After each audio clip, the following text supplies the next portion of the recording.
One day, as I was browsing Twitter, I saw a pair of skeletons that caught my attention. I asked my friends who those skeletons were, and I sent him a picture. He stopped what he was doing just to educate me on what he considered was the best game he ever played. Released on September 12, 2015, Undertale took the game industry by storm. Developed by Toby Fox, Undertale was inspired by role-playing game series such as Mother and Mario and Luigi. In Undertale, you don't have to beat or kill any enemies to beat the game, but you can kill every living thing you encounter to get a different ending.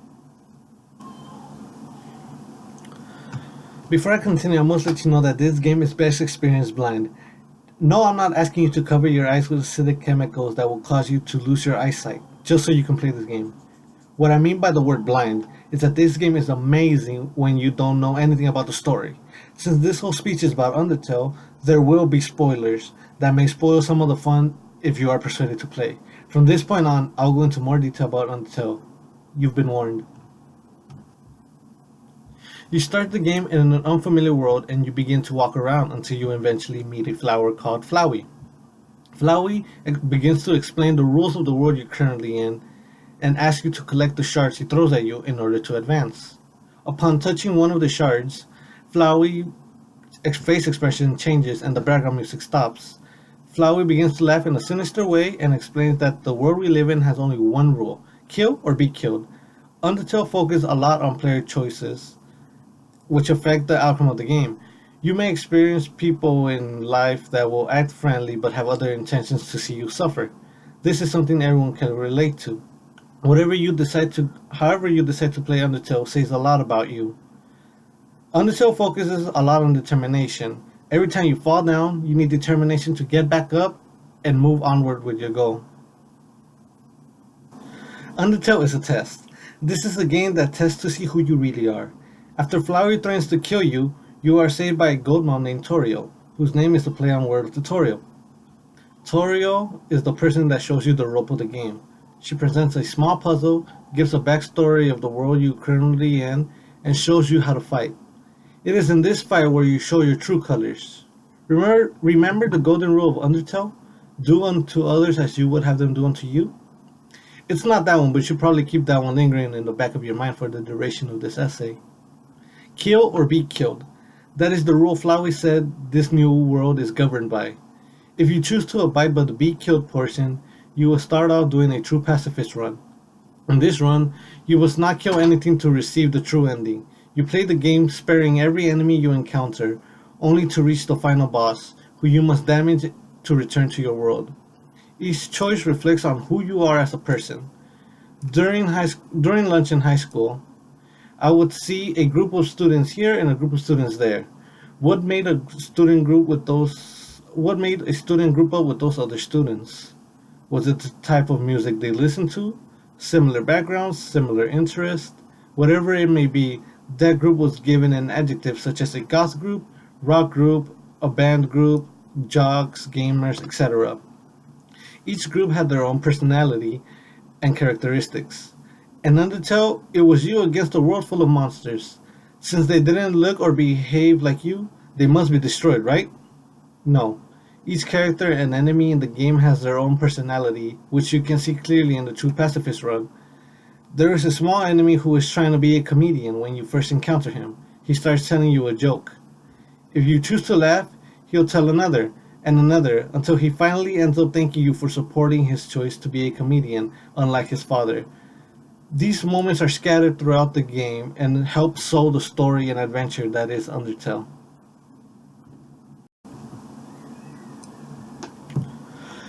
Undertale teaches you to get to know every NPC, which stands for non-playable character, instead of judging them right away and destroying them because they look like a monster. Do you see where I'm going with this? This game has taught a lot of people never to judge a book by its cover. For people who play video games and ignore this lesson taught in school, are taught via a video game, Undertale has taught many people the definition of pacifism. During the year of 2015, searches for the word pacifism and pacifist spiked with the release of Undertale. The red line marks or shows the word search for pacifism, while the green one shows the word search for pacifist. Notice how it spikes during the month of September. This is showing the whole year of 2015.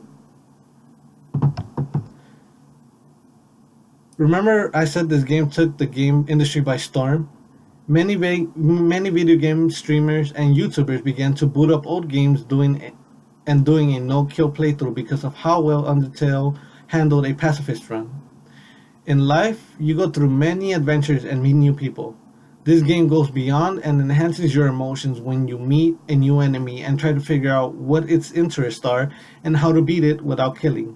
However, if you are into classic RPGs, role-playing games, you can play Undertale in killing a few enemies you encounter and get the neutral ending. If you found both of the pacifist and neutral playthroughs easy and you want to give away your soul, the genocide playthrough will test your determination. Would you rather be feared or loved? If you go around killing everyone you encounter, expect people to fear you. Well, maybe except for those who relate to you and want to see everyone gone. Doing a neutral run in Undertale feels great. Doing a pacifist run feels amazing and may even turn on your waterworks. But those runs don't compare to what a genocide run provides. Suspense, thrills, twist, and horror are what a player will experience in a genocide run. You go through the sections of the game clearing enemies out until you enter an encounter thinking it's an enemy, but all you receive is a message saying, "But nobody came." In a game full of life, a message like that will give anyone goosebumps. You enter a village only to find it empty along with an empty store where you can take whatever you want. Undertale is a game that takes you on an emotional roller coaster ride and teaches you to experience a story in different perspectives. Having completed the game twice and getting the neutral and true pacifist ending, I really didn't want to do the genocide run because I loved the characters in the game. It wasn't until recently that I heard Flowey's laugh in a YouTube video and wondered why he behaved the way he did. So I decided to see his perspective by doing a genocide run. While doing that playthrough, a friend of a past playthrough enforced that rule I told you to have lingering in the back of your mind. After I went around killing every enemy and NPC, a friend began to treat me the way I treated the others, by killing me over and over again. After 3 days, I finally beat it and was left speechless. A side character made such an enormous difference in a game based on choices. Flowey enhanced the story and told a new tale that was not given on my first 2 playthroughs. You start in an unknown world filled with monsters. You can either befriend them or make them your enemy. The choice is yours. In that unknown world, there exists a game that coincidentally enough is like the world you are living in. You learn to never judge someone based on their appearance. Just because they appear different than you doesn't mean they are monsters. You must accept them for who they are and they will show you respect and help you reach your goal. Undertale is a game that focuses on love and determination. You must never do things on your own. Every friend you make will be there to support you. It connects with you emotionally and puts you into the shoes of the main protagonist. The actions you do are based on who we are. Even the genocide run proves that we all have some evil in our hearts. You learn to love every character in the game as well as hate every character in the game. You end up winning some battles and you end up losing some. I had such a great time playing it, and I also had a bad time playing it. I hope you decide to play Undertale because it helps break the stereotype that all games need violence to play and to beat. Did I also mention this game has dogs? Thank you so much for your time and attention.